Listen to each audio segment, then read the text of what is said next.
भगवान विष्णु जी बताते हैं, तुलसी जी के पास दिया जलाने से दूर होती है बुरी शक्तियाँ, मिलते हैं कई लाभ। पौराणिक कथा के अनुसार एक बार माता लक्ष्मी जी ने भगवान विष्णु जी से बोला कि हे नाथ, आप तो तीनों लोकों के स्वामी हैं। आपकी तीनों लोकों में विधिवत पूजा की जाती है। सभी आपकी भक्ति करके आपकी कृपा पाने के लिए ललायित रहते हैं। फिर भी आप इस तुलसी की पूजा क्यों करते हैं? इससे रोजाना जल क्यों चढ़ाते हैं? आखिर इसका क्या राज है? मैं भी तुलसी को जल चढ़ाने के महत्व को जानना चाहती हूँ। माता लक्ष्मी जी की बात को सुनकर भगवान विष्णु जी ने कहा कि हे देवी, तुलसी साक्षात लक्ष्मी का ही रूप है। हे लक्ष्मी, तुलसी को रोज पूजा याचना करने के कई फायदे हैं। केवल तुलसी को रोज जल चढ़ाने मात्र से ही मनुष्य के सारे पाप नष्ट हो जाते हैं।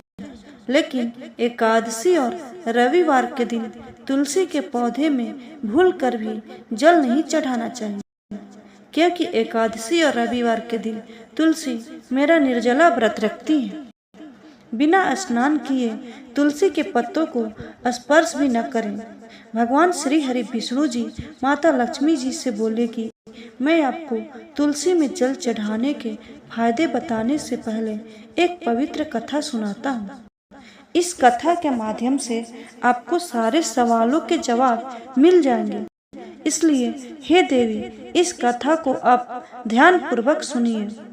भगवान श्री हरि विष्णु जी ने माता लक्ष्मी जी से कहा कि हे देवी, जो भी मनुष्य इस कथा को ध्यान पूर्वक पूरी सुन ले तो उसे 100 वर्षों तक तुलसी को जल चढ़ाने का फल मिलता है। माता लक्ष्मी जी भगवान विष्णु जी से बोली कि हे नाथ, आप यह कथा सुनाइए, मैं ध्यान पूर्वक सुनूंगी। भगवान विष्णु जी कथा आरंभ करते हुए माँ लक्ष्मी जी से बोले, हे देवी, बहुत समय पहले की बात है। किसी एक नगर में एक ब्राह्मण रहता था। भले ही उसका जन्म ब्राह्मण कुल में हुआ था, लेकिन उसके कर्म नित्य प्रवृत्ति की थी। वह ब्राह्मण हमेशा झूठ बोलता था और गलत तरीके से पैसा कमाता था। उसका मन हमेशा ही बुरे कर्मों में ही लगा रहता था। वह हमेशा ही चोरी, वेश्यावृत्ति और जुआ में लगा रहता था। उसने अपने जीवन में कभी भी पुण्य का काम नहीं किया था और न ही शास्त्रों का अध्ययन किया था। ब्राह्मण होते हुए भी उसने कभी पूजा पाठ नहीं किया था। हमेशा ही वह दूसरों की धन हड़पने में लगा रहता था और दिन में जो भी वह धन कमाता, रात्रि में वेश्यावृत्ति और जुआ में उड़ा दिया करता था। इस प्रकार वह ब्राह्मण अपना जीवन काल पाप कर्मों में गुजार रहा था। पूजा तो दूर की बात है, वह कभी भी अपने मुख से भगवान का नाम भी नहीं लिया और न ही कभी देवी देवताओं का पूजन याचना किया।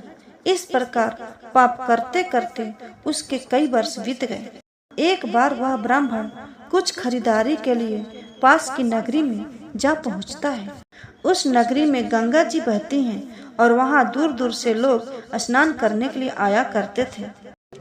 वहीं पर गंगा नदी के किनारे बने आश्रम में वह ब्राह्मण कुछ समय के लिए ठहरता है। उस आश्रम में अनेक विद्वान ब्राह्मण प्रतिदिन पुराणों का पाठ करते थे और भगवान की भक्ति में लीन रहते थे। वह ब्राह्मण भी उनके साथ उस आश्रम में रह गया।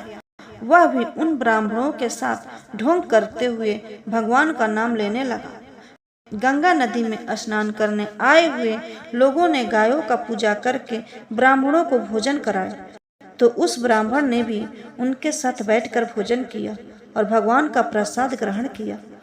वहीं पर उस आश्रम में एक तुलसी जी का पौधा था। वह ब्राह्मण जाने अनजाने में उस तुलसी जी के पौधे में रोज जल डालता था। उस ब्राह्मण को यह नहीं पता था कि तुलसी में जल डालने से क्या होता है। यूं ही वह प्रतिदिन रोज सुबह उठकर बाल्टी में पानी भरकर तुलसी के पौधे में डाल देता था। तुलसी में बाल्टी भर पानी डालना उसके रोज की आदत बन गई थी। अब वह वहीं पर आश्रम में रहने लगा था। आश्रम में रहते हुए उस ब्राह्मण का सालों बीत गया। फिर एक दिन की बात है, जब वह आश्रम में सोया हुआ था कि तभी उसके पास अचानक एक काला सर्प आया और काले सर्प ने उसे नींद में ही डस लिया। और सांप के डसने के थोड़े ही देर में ही नींद में ही उस ब्राह्मण की मृत्यु हो गई। और सुबह जब सारे ब्राह्मण ने उस ब्राह्मण की ऐसी स्थिति देखी तो उन्होंने उसके मुंह में तुलसी का पत्ता और तुलसी का जल डाल दिए। फिर उन ब्राह्मणों को पता चला कि इसकी तो मृत्यु हो गई है। तब वहां पर यमदूत आते हैं और यमदूत उस ब्राह्मण को पकड़ यमलोक ले जाते हैं। रास्ते में जाते हुए वह ब्राह्मण रोने लगा और यमदूत से बोला कि हे यमदूतों, आप मुझे कहाँ ले जा रहे हैं और मेरी मृत्यु किस कारण हुई है। तभी यमदूत ब्राह्मण से बोले कि हे ब्राह्मण, तुम जन्म से लेकर मृत्यु तक बहुत पाप कर्म किए हो और तुम्हारे इसी पापों के कारण ही तुम्हारी मृत्यु एक काले सर्प के काटने के कारण हुई है। अब हम लोग तुम्हें यमपुरी ले जा रहे हैं, जहाँ पर यमराज तुम्हारे कर्मों का लेखा जोखा देखेंगे। हमें विश्वास है कि तुम्हारे पाप कर्मों के कारण घोर नरक में ही डालेंगे। यमदूत की ये सारी बातें सुनकर वह ब्राह्मण फूट फूट कर रोने लगा, यमदूतों से माफी मांगने लगा।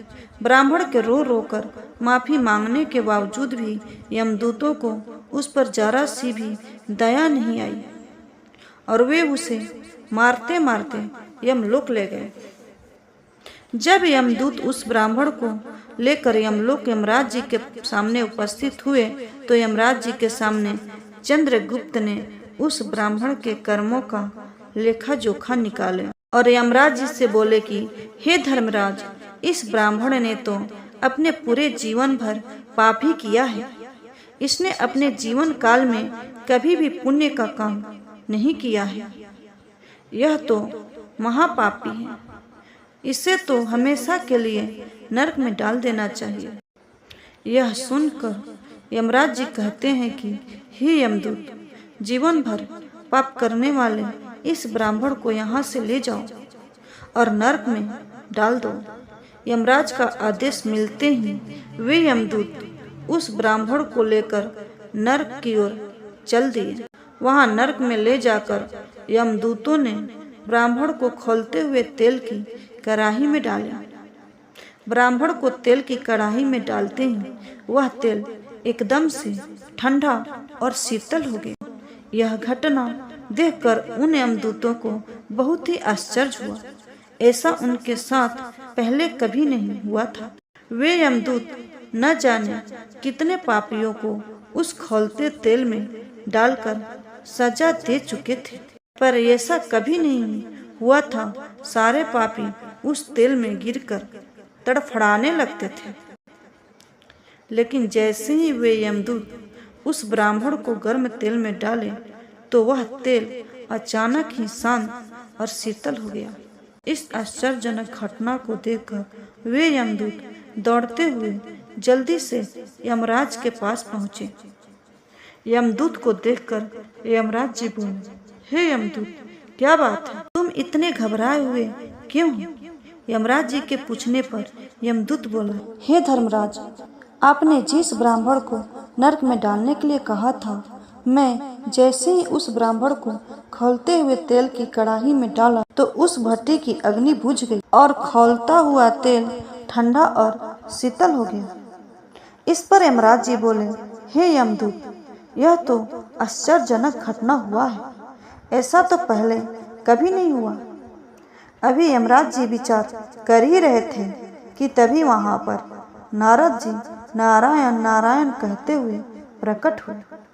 नारद जी को देखकर यमराज जी अत्यंत प्रसन्न हुए। यमराज जी नारद जी को प्रणाम करते हुए स्वागत किए। फिर यमराज जी नारद जी से बोले, नारद जी, आप बहुत ही सही समय पर आए हैं।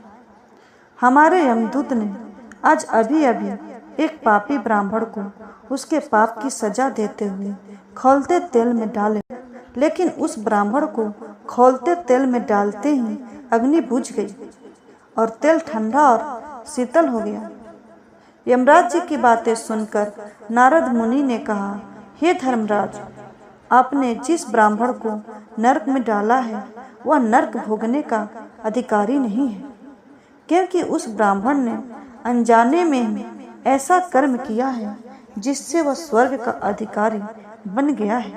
हे धर्मराज, जो मनुष्य पुण्य कर्म करने वाले लोगों की संगति में रहता है उसे उनके पुण्यों का कुछ अंश जरूर मिलता है, लेकिन यह ब्राह्मण ने तो कई दिनों तक भगवान के भक्तों के साथ रहने के साथ साथ अनजाने में ही पुण्य कर्म किया है। इस ब्राह्मण ने आश्रम में रहकर भगवान की भजन कीर्तन करने के साथ साथ रोजाना तुलसी जी में जल डाला है। इस ब्राह्मण ने अनजाने में ही इतना पुण्य कमाया है जो कई जन्मों तक मनुष्य प्राप्त नहीं कर पाता है।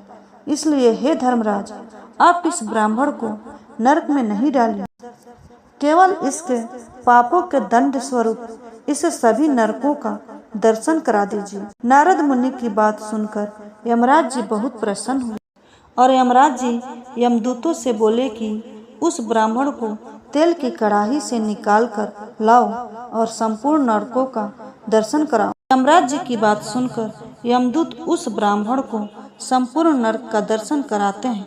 कथा को समाप्त करते हुए भगवान विष्णु जी माता लक्ष्मी जी से कहते हैं कि हे देवी, इस प्रकार यमदूत उस ब्राह्मण को संपूर्ण नरकों का दर्शन कराते हैं।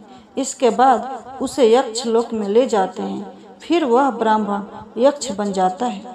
भगवान विष्णु जी माता लक्ष्मी जी से कहते हैं, हे देवी, वनस्पति में तुलसी, मास में कार्तिक और तिथि में एकादशी मुझे अत्यंत प्रिय है। इसलिए जो भी मनुष्य रोजाना तुलसी जी में जल देकर तुलसी जी का पूजा पाठ करता है, तुलसी जी को जल अर्पित करते समय ओम सुभद्राय नमः का जाप 11 या 21 बार करता है, उस मनुष्य की कभी दुर्गति नहीं होती, उसे किसी प्रकार की पीड़ा नहीं होती, वह मनुष्य कभी नरक में नहीं जाता, क्योंकि उस मनुष्य पर तुलसी प्रसन्न होती है। और जिस मनुष्य पर तुलसी प्रसन्न होती है वह मनुष्य मुझे सबसे अधिक प्रिय है। जिस घर में तुलसी का पौधा सदा हरा भरा रहता है उस घर में सुख शांति और समृद्धि बनी रहती है। तुलसी एक पौधा नहीं बल्कि वह एक देवी है। मेरा एक और रूप है शालिग्राम, और वह शालिग्राम की पत्नी यानी मेरी पत्नी है। शालिग्राम मेरा ही निरंकार रूप है। तुलसी के साथ मेरा शालिग्राम रूप का पूजा करने से घर से सारी नकारात्मकता नष्ट हो जाती है। मैं तुलसी पत्र के बिना किसी भी प्रकार का भोग स्वीकार नहीं करता हूँ। तुलसी पत्र नाखूनों से नहीं तोड़ना चाहिए, इससे तुलसी का अपमान होता है। भगवान विष्णु जी लक्ष्मी जी से कहते हैं, हे देवी, प्रत्येक घर में तुलसी का पौधा होना चाहिए। जो मनुष्य इन सारे नियमों का पालन करता है उसके सारे पाप नष्ट हो जाते हैं और वह स्वर्ग में जाने का अधिकारी बन जाता है।